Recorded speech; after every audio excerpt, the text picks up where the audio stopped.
Your work always tells a story. Let's have a close look.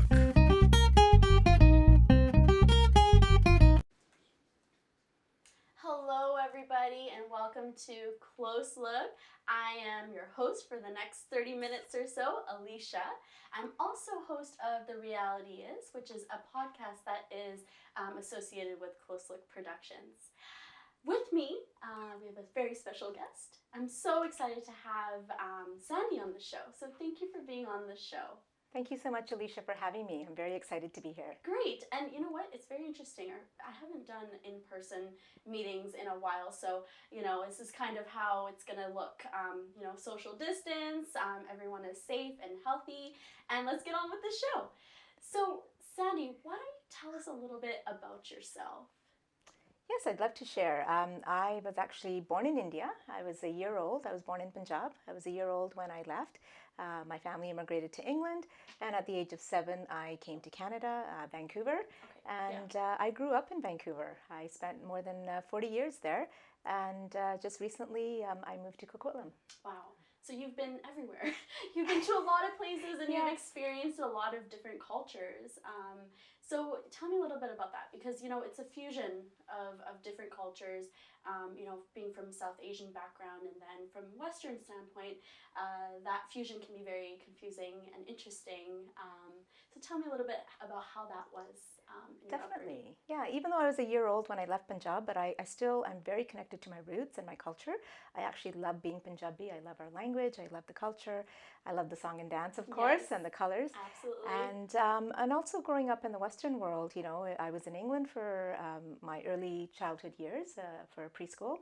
And then I grew up in Vancouver. And, I found it, at the time I didn't know as a child, but when you look back and reflect back, it was very challenging because I was growing up in these two different cultures, at the Western world and the Indian world, as you would say. So it was almost like I was living in two different worlds. I was Indian at home and I was more Western outside.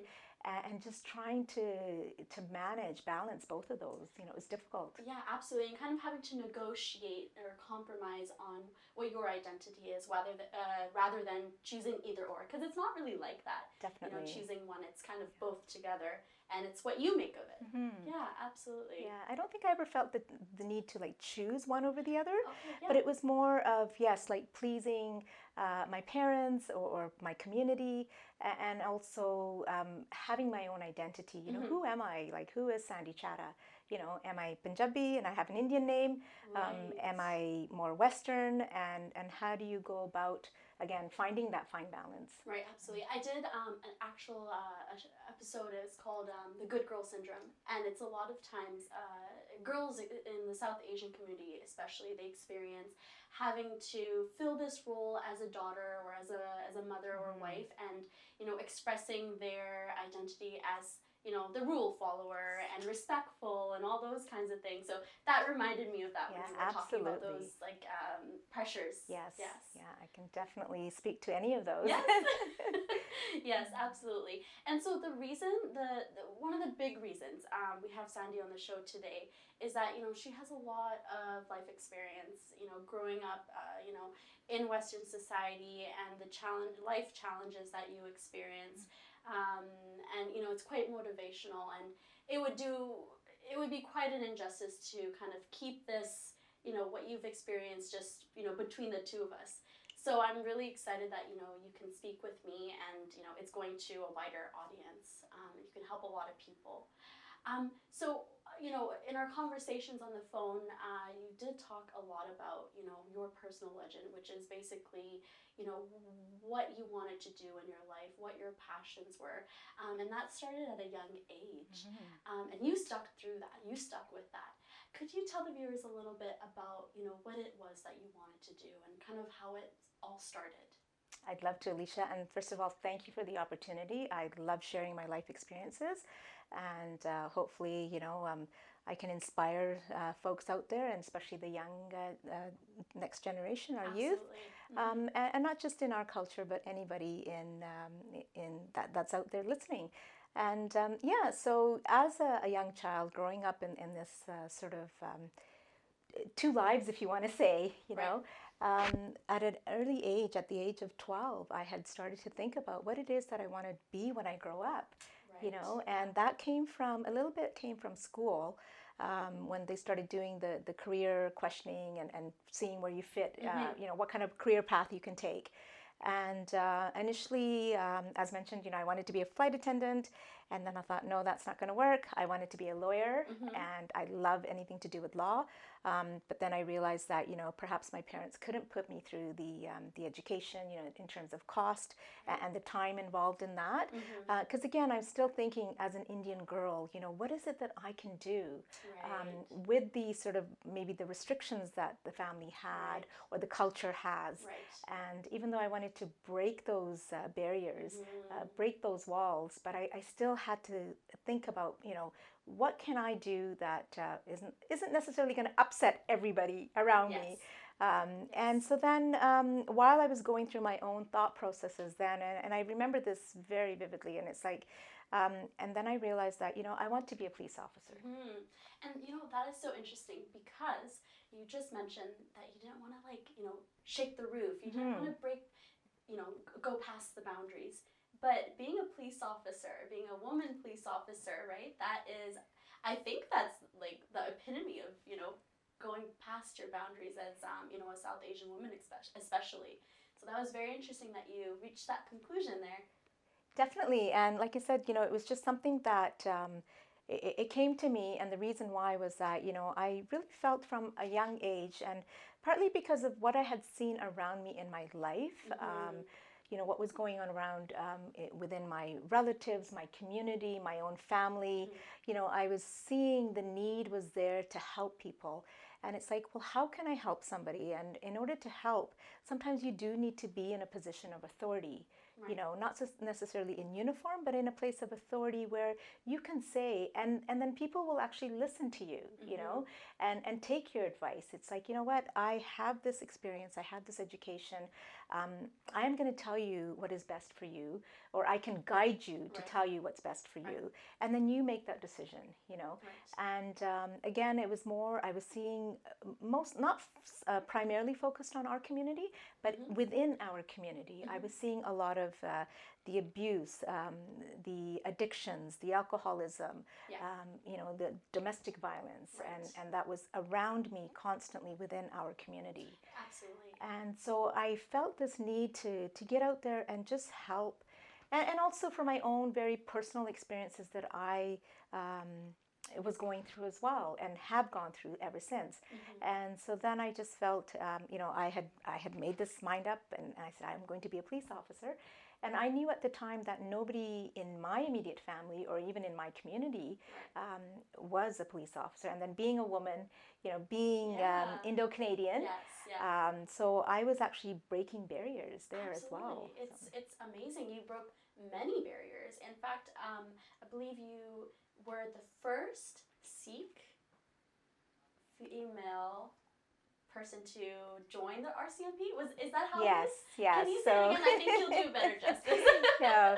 So yes, so in August 29 of 1989, I was sworn in as the first female from the Sikh community in the RCMP to join the RCMP, and I was a full-fledged officer at that time. That's amazing. That's So- amazing. I hope you have some awards, some plaques. That's, you know, first is amazing, and to see that, you know, it was happening in 1989. That, you know, it's also quite recent that it happened. It is. I mean, it's just about well, almost 30 years now. I think over 30 years, if I have to count.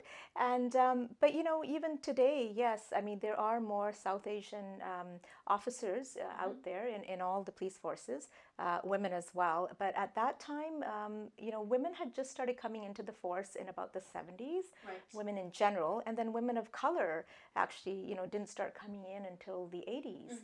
And then obviously, you know, we identify ourselves with our culture, with our religion. So definitely, like I always say, I'm not a baptized Sikh. So it was nothing like that, but it was recognized that I was the first female from our Sikh community in Canada. And a lot of times, any kind of movements like that. For example, women's right to vote in Canada. I mean, that was in 1918, but it wasn't until much later when minority groups and people of color, let alone women, were able to have that right. So, Absolutely. So being able to say that and have that designated is actually a huge deal, that it was actually able to happen, and that you were recognized for those efforts. So that's just so amazing. Oh, thank you. And I do want to go back a little bit to when you were a child, just following your passion and your dream and that mindset. I think that those individuals who are just so passionate and so driven towards that one goal, I find so valuable in knowing what their mindset was and what they practice on a daily basis to get there. I think that's so valuable for you to share with me and to the viewers as well. Yes, absolutely. So I always say that I'm a very spontaneous person. I'm also very stubborn, and another word could be persistent. So when I set my mind out to do something, nothing can get in my way. And it's about having that goal, having that passion, setting your goals. They don't have to be big, huge goals, but set your goal, and you have to be very passionate about it, and then, yes, you are going to have hurdles along the way, but don't let those hurdles stop you. They always say if one door closes, another is going to open, right? But you have to open those doors for yourself. You can't just wait there for something to come to you. You have to get out there and go after what it is that you want. Absolutely. And then discipline. Have the discipline to stick to something. Don't give up easily. It's like it takes a lot of time and effort. If everything was easy, everybody would have what they want. But put your mind to it. Absolutely go after it and say, this is what I'm going to do. Yes, you're going to have hurdles. Yes, you might have barriers that you think that you can't overcome, but you'd be surprised that once you put your mind to it, there's nothing, I always say, and I say this to my kids, there's nothing that you can't do if you put your mind to it. Right. And with that, that perseverance comes resilience, right? Yes. So for when you do get knocked down, and I was actually listening to, I think it's called Tub Thumping. I get knocked down, then I get back up again, that song. That's really what it is. Sometimes in order to pursue your passions, you are going to fall. Yes. And it's up to you to decide how you're going to move forward with it. Definitely. So that it's just it's amazing, because these are a lot of cliche things we say to individuals, but it's so true. They are true. Yes, definitely. Absolutely. And speaking of falling down and getting back up, there's quite a difference between motivation and discipline. And so in your stories, I really do see a lot of discipline, which has taken you to many, many, achievements and so many things that you've done in your life. So could you kind of talk to us a little bit about that, just that theme in itself? Yes, I'd love to speak on that, and just talking about some of the ups and downs that you have in life. You talk about falling down and getting back up again. It's not always easy, the challenges that you face. And talking about my RCMP career, having to go into training, it was 6 months of intensive training. First of all, I was like 20 years old, and I'm not a big person. I'm not a very strong person. Right. And, when you say that although we want equality in life, there's a difference. I always say there is a difference in strength between men and women. Right. There's no doubt about that, on average, if we look at men and women.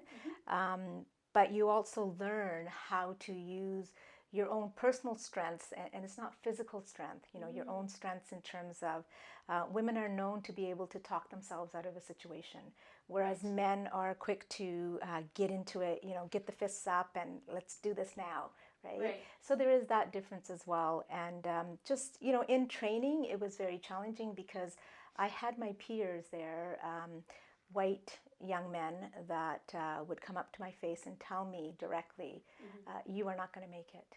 There's no way you're going to pass. And I also had to hear every day from these troop mates that you're only here because you're brown. Right. You're only here because you're a woman. So insinuating that I didn't pass the same tests that they had to go through. Right. You know, the written test, the physical test. Yeah. Basically, I was just handed this position because I'm a female and because I'm Indo-Canadian. And, you know, and I used to take that not personally, but it did hurt to hear that. I was just gonna say, like, if that was to happen to me, I would feel very crushed. Yes. Because these, you know, it's very easy to really think that, you know, what they're thinking might be reality. But tell me, how did you move past that? Yeah. And it wasn't, to them, yes, I mean, that's their perception. But to me inside, I knew that I passed those exams on my own. I did exactly what everybody else had to do. Yeah. I had to get the same marks. And physically, yes, I will never say I am as physically as strong as perhaps a man that's standing in front of me, you know, unless maybe they're smaller in size or something. But even size has nothing to do with it. Physical strength is something that each individual has on their own. You know, there are women that are stronger than men. I'm not saying they're not. Yes, there are. But it's just, you know, that's sort of the general idea is that men are normally stronger than women. Right. But then I used to just fight back and, you know, I'd be very positive about it. And I'd say, you know what, no, I got here the same way you did. Right. You know, I passed the same exams, the same physical tests that you did. Yes. And I'm going to pass this training. Yeah, so really taking that stand. Yes. That, you know, I'm here for a reason, and Exactly. I deserve it. I deserve to hold this space. Exactly. Yeah, And amazing. I didn't let that get to me. Like it, you know, of course, internally it did when I used to hear that. Like I went to bed crying at times. And even speaking to my troop mates now that I keep in touch, they said, Sandy, you were the one person that we saw that did push-ups every night before going to bed. Because that was to build my strength, you know. And I was like, because every time we did something wrong in depot, we had to get down and do 25 push-ups. Okay. And I wanted to make sure I could do those 25 push-ups. Whereas other people may not have, you know, they didn't have to worry about the physical part of it, or, you know, everybody has their own strengths and weaknesses, right? Yes. But I was able to move past that, you know, challenge my troop mates. And then the day that we did graduate, you know, I had the same troop mates come up to me and congratulate me and say, wow, you know, oh my God, you know, like you made it, right? Yeah. You are surprised at how much you can do when given the situation, when you push yourselves and you're not, you know, engaging in your self-limiting beliefs, because that's a lot of times what keeps us in that space when we could go beyond and bigger. And so I wanted to ask you, so along with RCMP, did you stay within the RCMP, or did you branch out into other, you know, organizations or other careers? Yeah, so actually, great question. And I was in the RCMP for about a year and a half, and then due to some family circumstances, I actually had to make a very tough decision to leave the RCMP. So, you know, although I joined and I was recognized as the first Sikh woman in the RCMP, I was also, where I was posted in Leduc, Alberta, I was the first visible minority there. Right. Yeah. You know, on another topic, I also at some point would like to touch upon the discrimination that I faced, even in depot and in the community that I served. And so then I made this difficult decision to leave, and I ended up joining what was then called Canada Customs, which is now called CBSA, Canada Border Services Agency, also in the lines of law enforcement. And I've been there over 30 years, and I've worked as a frontline officer, who are now called Border Services officers. My most recent position now is as a senior officer, a senior customs officer. Okay. I've also worked as a manager, a superintendent, supervisor, so various roles within my 30 years with CBSA. So Sandy, is there anything else that you would like to touch upon in terms of your career? Any other hardships that you experienced to the viewers? Yes, Alicia, I can actually share quite a bit with you about my life. Oh yeah, that phone call conversation we had was, it went by so quickly, but there's a lot to talk about. There is a lot to talk about, Yes. but basically I just like to let everybody know that, you know, don't restrict yourself to just one field or one career path or one passion. You know, sometimes there's things in life that you want to do, but maybe for whatever reason or circumstances in life, you're not able to follow that. But that doesn't mean that that's the end. You know, you can take that experience, take that passion, and move it into another field. And as an example, you know, I'll tell you, I've done so many things in my life. So I started off at berry picking. I started off at dishwashing. You know, start from the bottom. I have no shame in doing any job that's out there. You're working for a living, it doesn't matter as long as you're earning an honest living. Right. And from there, definitely I had my passion and I had my dream, my goal. I became a police officer. That's what I wanted to do. I then continued my law enforcement career in with CBSA. And along with that, I've always had the passion to have my own business or be an entrepreneur. Oh, nice. So I've even gotten into, I've done real estate investing. I'm actually a part owner in a hotel. We built a brand new hotel. Okay. I'm the vice president and CFO, and I oversee the operations from here in Vancouver. Okay. Our hotel is in Ontario. Oh, okay. I see. Yeah. So I do that. I do life insurance on the side. I'm actually going to start doing some consulting. So I do mentoring, coaching.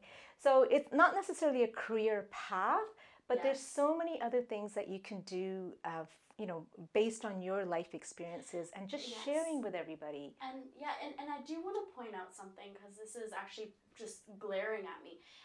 It wasn't that you chose one career path. You went to the paths where you could help people. Exactly. That was your value. Exactly. And so that's what tethered you to, be in policing, and for it to be okay for you to say, you know what, I can't right now. I can't, continue my career in RCMP, so I'm going to go into CBSA. But you still continue to be in these roles where you were helping individuals, and you continue to do so. So it's quite an enriching life, because you're really doing what you were set out to do. So it's really nice to see that. Yes, thank you. Yeah, it's been very rewarding. I don't have too many regrets in my life, and I just feel that we can learn from the young, the old. We learn from everybody, and we learn from each other's experiences. And by sharing those experiences, and never be ashamed of what position you're in or what job you've held. Again, hold your head up high. Be proud of what you've done in your life. If you're earning an honest living, that's all that matters. And if you don't get your dream job right now, you will. I believe in manifesting. Manifest your dreams. Manifest what it is that you want. And trust me, I can say it without hesitation. You put your mind and soul into it, you will get what you want. Absolutely. And when you have that mindset, I think you vibrate on a very high energy level, because I feel it in this air. I don't know if the viewers can also feel it with, looking at it through a screen, but that energy where you're pulsing at is very untouchable. And the fact that you can, share it with others, it's just, energizing those to also pursue their passions. And so, Sandy, is there anything, kind of like a takeaway message that you can share with the viewers before we end the show? Yeah, no, it's just like I said, you've said everything's positive in the air. Remain positive. And, earlier we touched upon our ups and downs. I have had many downs in my life. I can almost write a book about my life. I lost my husband 14 years ago, so I'm a widow. I've raised 4 boys on my own. But that did not hinder my progression and my desire to continue in life. You're going to get knocked down in many different ways, whether it's in your personal life, in your professional life, as a child, growing up in your teen years. And those years are so crucial. The ages between 10 to 19 are so crucial. That is when you're going to make or break your life. And really focus on what it is that you want to do. Take advice from your elders, your peers, anybody around you. But in the end, you're going to make your own decision. Do what makes you happy. It's not all about money. It's not all about status. It's not all about fame. Do what makes you happy, and get out there, and don't let anybody tell you that you can't do something. Unless it's something stupid. And that's like a little subjective too. It's stupid in the sense, if you're taking the wrong career path, you don't want to be a criminal. But other than that, no, absolutely follow your passion, follow your dreams. This next generation, you have so much at your disposal. You've got technology, you've got your parents supporting you. You have everything you could absolutely have. And those that may not feel like they have everything, go out there and find it, and you will achieve it. And Sandy, where can viewers reach out to you to connect further with you? Yeah, definitely. If you'd like to reach out, I can be reached through my email. It's sandychatta, SandyChatha 11 @gmail.com. Well, that does it for us at Close Look. I really hope you enjoyed the show, found some really key themes to resonate from, and we're so happy that we can share this wisdom and information with the viewers. If you would like to connect with us, if you have any suggestions, please connect with us. You can call us at 604-999-1433.